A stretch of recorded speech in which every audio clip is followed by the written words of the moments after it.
Hello everyone, welcome to my channel.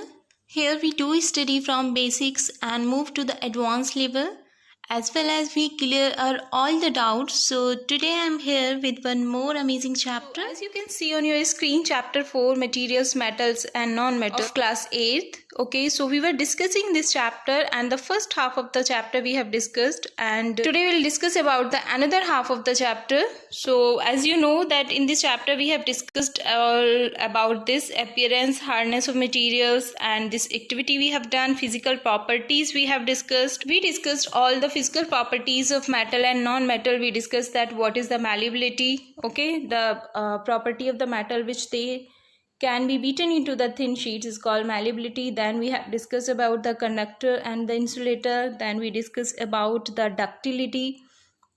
The property of the metal by which it can be drawn into the wires is called ductility. Fine. Then we have discussed all about this, that what is the property of the sonority and all. Okay.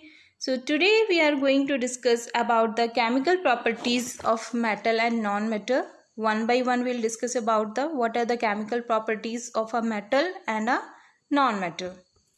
So as in previous video I told you that physical property means that external structure, that means the appearance. Physical properties are depend upon the appearance, okay, their hardness, their appearance, their that states like this. What do you mean by the chemical properties? Chemical properties are depend upon the internal structure of any chemical reaction.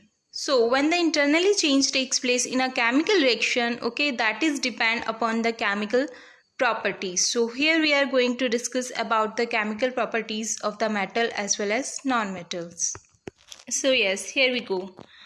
The first chemical property of metal and non-metal is the reaction with oxygen. Okay, so in this property we will discuss about that when the metal react with the oxygen, then what they will form. Okay, जब metals का reaction होता है oxygen से या फिर non metals का reaction होता है ऑक्सीजन से, तो क्या प्रोडक्ट का फॉर्मेशन होता है. So here you can see that is written, you are familiar with the phenomena of the rusting of iron. Recall the reaction by which rust is formed. You had also performed in class 7th an activity of burning a magnesium ribbon in air. You have learned that in both processes oxide formation take place. Complete the following reactions of iron and magnesium with oxygen. I think आपको पता है कि आपने class 7th में study किया था two reaction. One is the burning of magnesium ribbon and the another one is the rusting of iron. So what is the rusting of iron? You know जो iron object होता है, जब iron object when it comes in contact with the air and moisture, ठीक है, air और moisture के contact में आता है for a long period of time, तो क्या उस पर एक brown color की layer आ जाती है, उस पर एक brown color की layer दिखाई जाती है. That is called the rusting of iron. And what is the burning of magnesium ribbon? You know that when the magnesium ribbon burn in the presence of oxygen, okay, then it form the magnesium oxide. So here you can see this is the rusting of iron. और आप यहाँ पर देख सकते हो कि जो ये iron nails हैं, okay, इन पर एक brown color की layer है. जब इन पर brown color की layer हो जाती है, that is called the rusting of iron. Fine. So rust is composed of iron oxides. In colloquial uses, the term is applied to red oxide formed by the reaction of iron and oxygen. जब iron की oxygen और moisture से reaction होती है, then it causes of the rusting of iron. Presence of the water or air moisture. Other forms of rust exist, like the result of reaction between iron and chloride in an environment deprived of oxygen. Okay, underwater concrete pillar is an example. So there is some example is also given. And what is the most important thing is here, that what is the formula of the rusting of iron. So here you can see this is the formula of the rusting of iron. Okay, and this is most important for the perspective of your exam. Okay, so here you can see this is the formula of the rusting of iron, Fe2O3 dot and H2O. So this is called the rusting of iron, and here you can see the picture. And this is the burning of the magnesium ribbon, and you know that when the magnesium ribbon is burned in the presence of the oxygen, when the magnesium ribbon is burned in the presence of the oxygen, then it gives the dazzling white colour flame, and here you can see this is a dazzling white colour flame.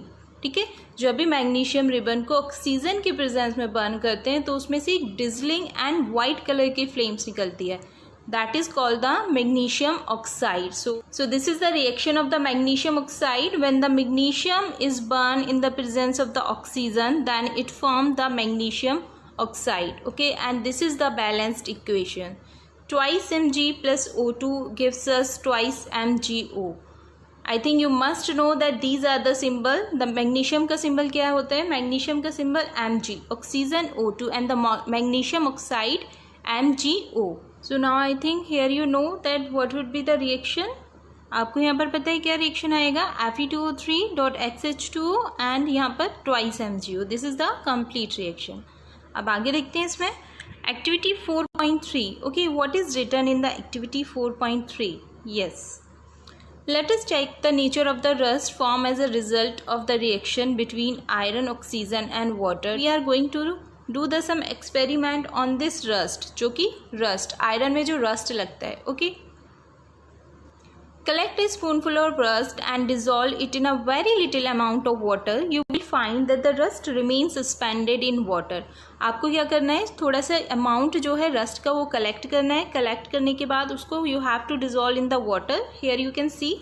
Okay, उसको water में dissolve करना है, but you know that the rust is quite heavy than water. ठीक है, तो rust क्या है, suspended हो जाएगा. It will be settle down at the bottom of this test tube. Okay, so here we can see, test the solution with red and blue litmus paper. What do you observe? Is the solution acidic or basic? So here you can see this is the rust suspension, जिसको कि किस में dissolve किया है, water में dissolve किया गया है.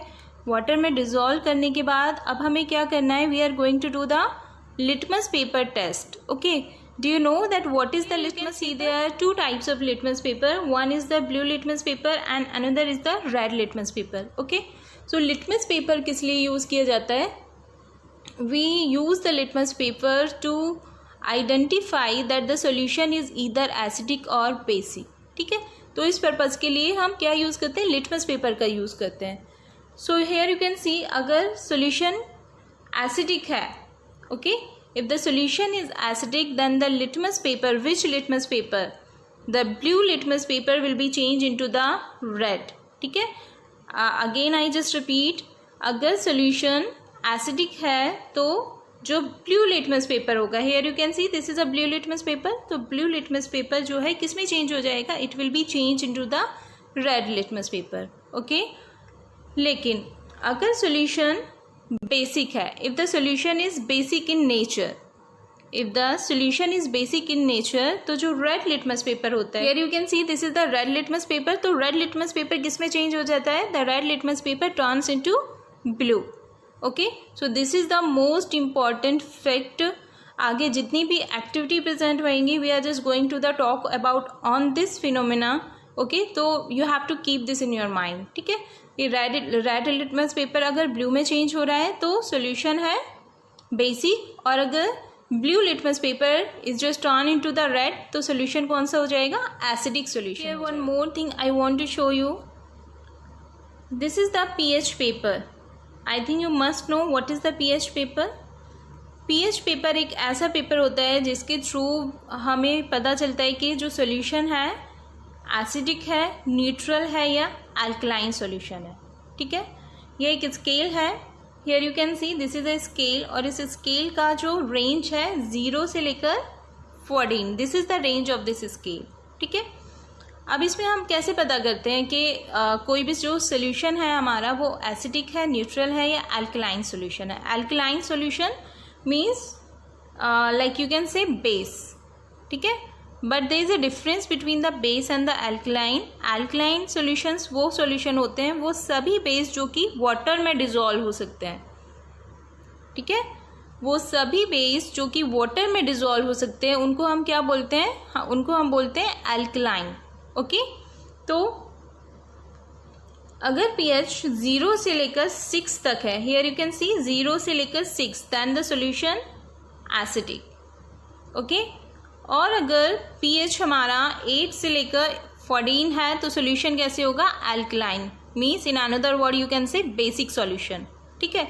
लेकिन अगर pH हमारा 7 है तो सोल्यूशन कैसा है, neutral. Neutral means neither acidic nor basic. And do you know what is the full form of pH? What is the full form of pH?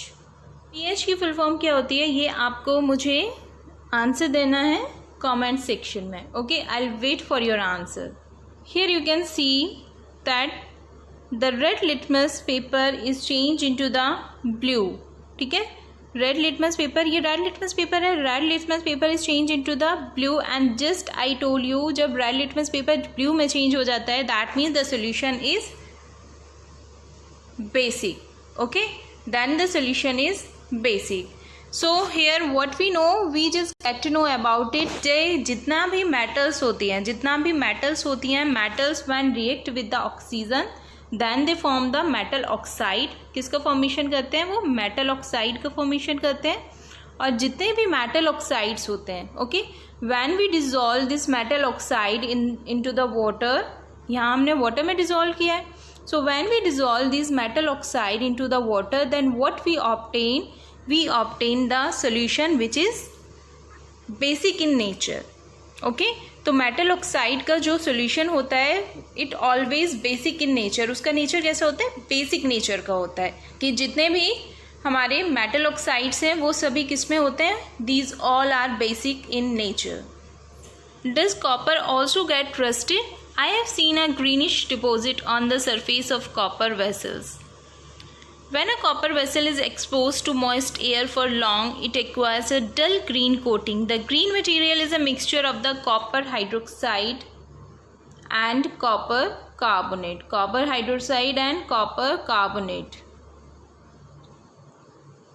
The following is the reaction. Here is the reaction is given. जैसे कि आपने अभी study किया है the reaction of rusting of iron, उसी तरह ही इसका reaction है, this is the reaction of the corrosion of copper.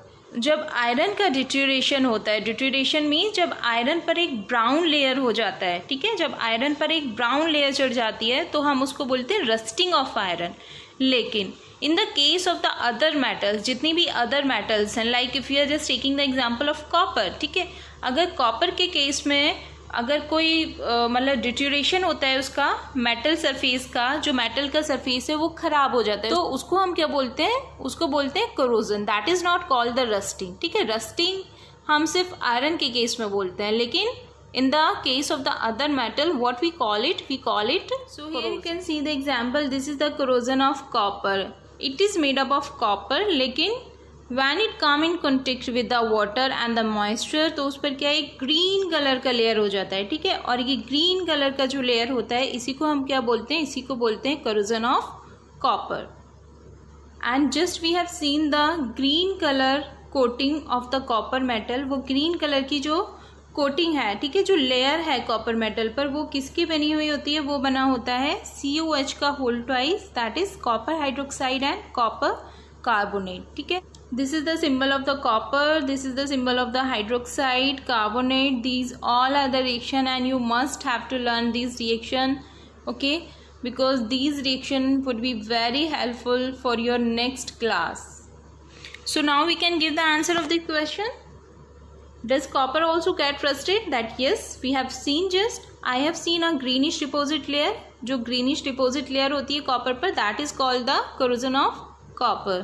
Now recall the activity of burning of magnesium ribbon. The ash obtained on burning magnesium ribbon is dissolved in water and tested for its acidic basic nature. जिस तरह से हमने किसका test किया था, we tested about the rusting of iron, ठीक है, rust को कलेक्ट करके we dissolve in the water, फिर हमने उसके नेचर का टेस्ट किया था that it is a acidic और बेसिक नेचर, ठीक है। उसी तरह हमें किसका टेस्ट करना है, we are going to test about the magnesium ribbon. जो मैग्नीशियम रिबन से हमें ऐश मिला है, ठीक है, उस ऐश को we are going to dissolve into the water. इसको किसे टेस्ट करेंगे, हम इसको टेस्ट करेंगे लिटमस पेपर से, ओके।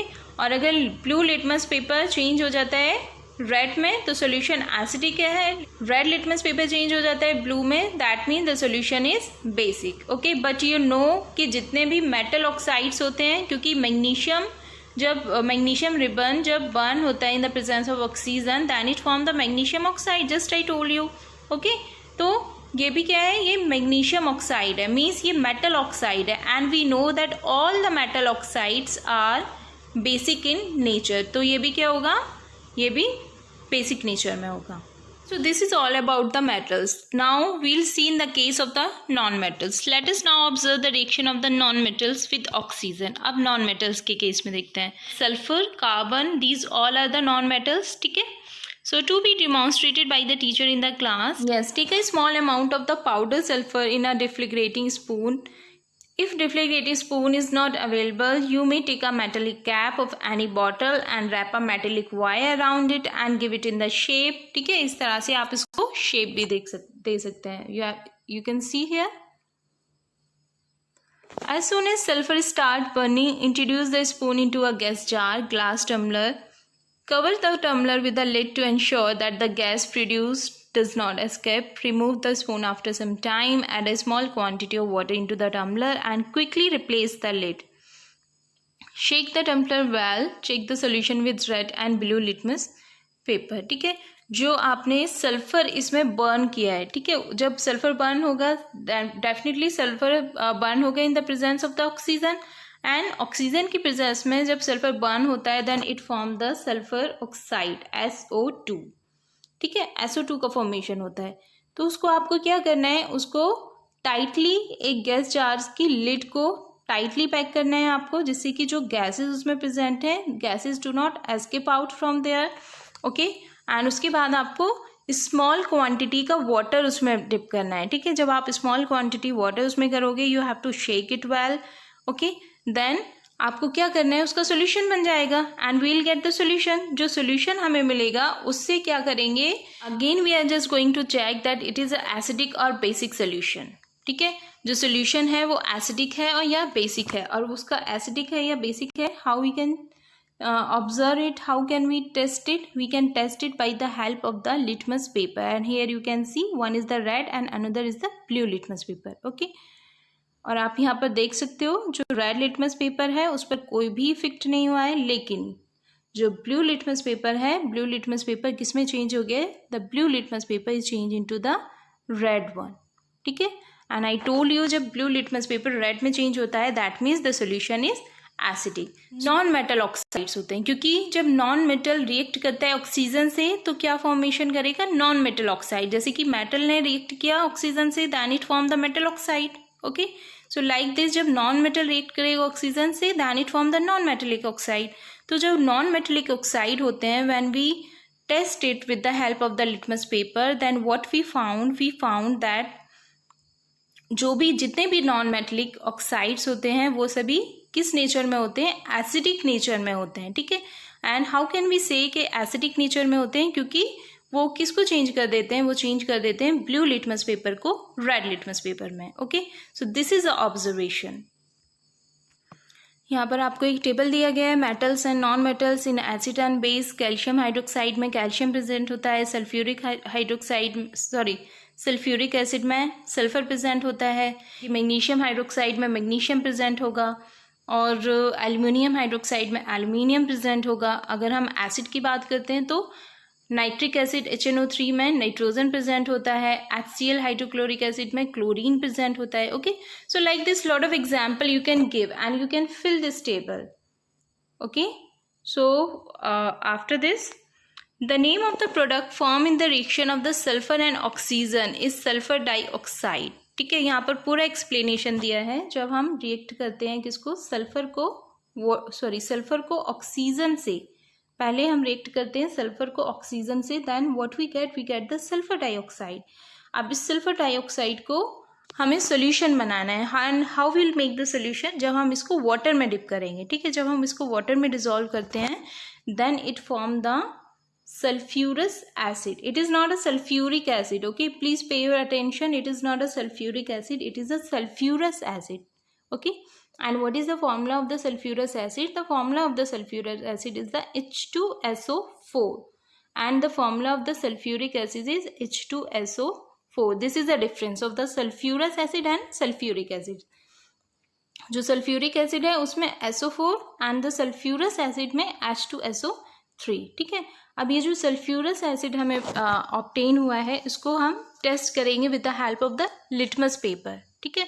और जब हम लिटमस पेपर की सहायता से इसको टेस्ट करते हैं देन व्हाट वी फाउंड, हमें पता चलता है कि जो रेड लिटमस पेपर है वो रेड ही रहता है, ठीक है। रेड लिटमस पेपर में देयर इज नो चेंज, लेकिन blue litmus paper turns into the red litmus paper, ठीक है। ब्लू रेड में चेंज होता है, जब ब्लू रेड में चेंज हो जाता है that means the solution is acidic. Then we can say कि जितने भी नॉन मेटेलिक ऑक्साइड्स हैं वो सभी किस नेचर में होते हैं, उनके सॉल्यूशन एसिडिक नेचर के होते हैं।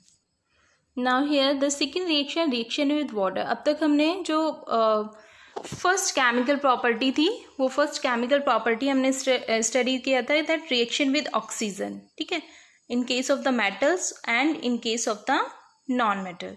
Now the second reaction is the reaction with water. So let us see how metals and the non-metals react with water.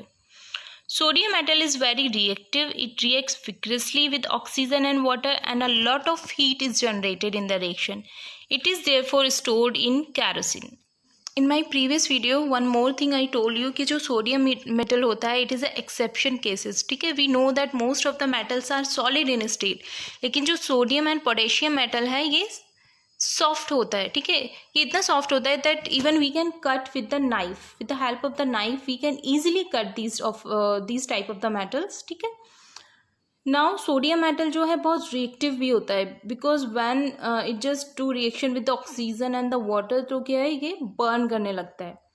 So this is the reason कि जो सोडियम मेटल है उसको हम किस में रखते हैं, it is store in the kerosene, okay, kerosene में रखा जाता है sodium metal. You can see this is the sodium metal, ये सोडियम मेटल है और ये किस में रखा गया है, it is filled in the kerosene, ठीक है। ये वाटर नहीं है, ये कैरोसिन है, क्योंकि सोडियम मेटल जो है when it come in contact with the air and water then it catch fire, ठीक है, ये फायर को कैच कर लेता है। So this is the reason जो सोडियम मेटल है हम उसको किस में रखते हैं, हम इसको कैरोसिन में रखते हैं। एंड हियर यू कैन सी कि जो सोडियम मेटल है वाटर के कॉन्टेक्ट में आकर how vigorously it just catches the fire, ठीक है, like so this. Again here is one more activity is given to be demonstrated by the teacher. During demonstration special care should be taken that the size of the sodium metal piece is roughly the size of a wheat grain, ठीक है। जब भी आप sodium से observation कर रहे हैं, sodium से के थ्रू कोई भी प्रैक्टिकल कर रहे हैं, तो आपको सोडियम का बहुत ज़्यादा स्मॉल पीस लेना है, ठीक है, बहुत ही छोटा सा पीस लेना है। उसका साइज कैसा होना चाहिए, लाइक अ व्हीट ग्रेन, इतना छोटा साइज होना चाहिए, ओके, बिकॉज वी नो कि सोडियम जो है बहुत ही विग्रसली वाटर से रिएक्ट करता है, okay. So we should be very careful. It should be held with a pair of tong. Take a 250 ml beaker, glass tumbler, fill half of it with water. Now carefully cut a small piece of the sodium metal, dry it using the filter paper and wrap it in a small piece of cotton, ठीक है। तो छोटा सा sodium का piece लेकर आपको पहले तो उसको ड्राई ऑफ करना है, क्योंकि सोडियम को किस में रखते हैं, कैरोसिन में, तो कैरोसिन उसको हटाना है, उसको ड्राई करना है। ड्राई करने के बाद उसको एक small piece of cotton cloth में रखना है, और कॉटन क्लॉथ में रखने के बाद आपको उस बीकर में उसको डिप कर देना है, उसको छोड़ देना है उसमें जिसमें कि आपने वाटर लिया है, ठीक है। So during observation keep away from the beaker, आपको बीकर से दूर हट जाना है। When reaction stops touch the beaker, what do you feel? Has the beaker become hot? Test the solution with red and blue litmus paper. Is the solution acidic or basic? ठीक है। उसके बाद क्या होगा, when you will put the piece of a that sodium metal into the water, तो आप देख सकते हो कि मेटल जो है वो फायर कैच कर लेगा, और फायर कैच करने के बाद थोड़ी देर में जो है उसका फायर एक्सटिंग्विश हो जाता है, ठीक है। जब आप टच करके देखोगे इसको बीकर को, तो आपको पता चलेगा कि बीकर कैसे हो जाएगा, हॉट हो जाएगा, ओके, गर्म हो जाता है। क्यों गर्म हो जाता है, just because of the exothermic reaction, ठीक है। इस वाली रिएक्शंस को हम क्या बोलते हैं, एक्सोथर्मिक रिएक्शन। और एक्सोथर्मिक रिएक्शन क्या होती है, एक्सोथर्मिक रिएक्शन वो रिएक्शन होती हैं जिनमें कि हीट प्रोड्यूस होती है, ठीक है। ऐसी रिएक्शन जिनमें कि हीट प्रोड्यूस होती है, these type of the reactions are called exothermic reaction. You observe that sodium react vigorously with water. Some other metals do not do so. For example, iron react with water slowly. ठीक है, sodium भी metal है, iron भी metal है, but both these two metal do not react vigorously.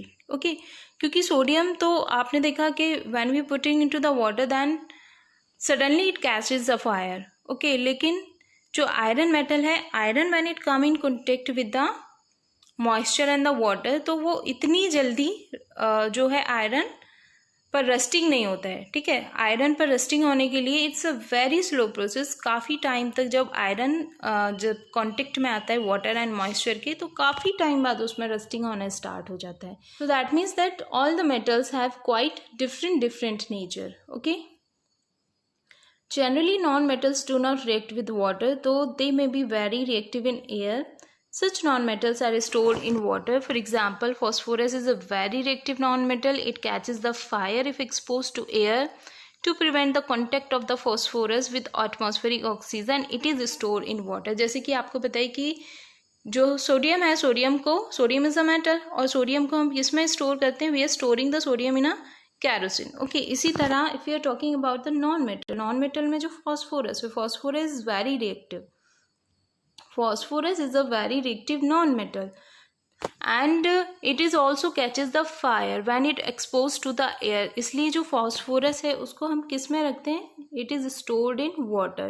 इसको atmospheric oxygen के contact में नहीं लाया जाता है। ठीक है, क्योंकि जो एटमॉस्फेयर में ऑक्सीजन है it is quite excess amount as compare to the oxygen which is present in the water. क्योंकि वाटर का formula we know, what is the formula of the water? H2O। That means oxygen तो water में भी present है, लेकिन इतने amount में oxygen water में प्रेजेंट नहीं है जितना कि हमारे एटमॉस्फेयर में प्रेजेंट होती है।